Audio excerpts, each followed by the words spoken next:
புரட்டாசி மாத பிறப்பு திருப்பதிக்கு பாதயாத்திரை மேற்கொண்ட சந்தம்பட்டி கிராம பொதுமக்கள். கிருஷ்ணகிரி மாவட்டம் போச்சம்பள்ளி அடுத்த சந்தம்பட்டி கிராமத்திலிருந்து 300க்கும் மேற்பட்டோர் திருப்பதிக்கு பாதயாத்திரை மேற்கொண்டனர். புரட்டாசி மாத பிறப்பையொட்டி ஆண்டுதோறும் சந்தம்பட்டி குள்ளம்பட்டி அதன் சுற்றுவட்டார கிராமத்தைச் சேர்ந்த கிராம மக்கள் பாதயாத்திரையாக திருப்பதி கோவிலுக்கு சென்று வழிபடுவது வழக்கம். தொடர்ந்து 10 ஆண்டுகளாக சந்தம்பட்டி கிராமத்தைச் சேர்ந்த ஆண்கள் பெண்கள் என 300க்கும் மேற்பட்டோர் பாதயாத்திரை மேற்கொண்டனர். பயணத்திற்காக 7 நாட்கள் கடுமையான விரதமிருந்து வரும் பக்தர்களுக்கு பயணம் துவக்கும் முன் பாத பூஜை செய்து பயணத்தை துவக்கி வைத்தனர்.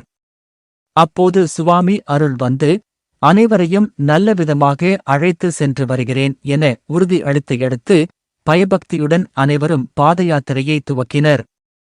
6 நாட்கள் தொடர்ந்து நடைபெறும் இப்பாதயாத்திரை 7ஆம் நாள் திருப்பதி சென்று பெருமாள் சுவாமி தரிசனம் செய்ய திட்டமிட்டுள்ளனர். மழையையும் பொருட்படுத்தாமல் நடந்து சென்ற பக்தர்கள்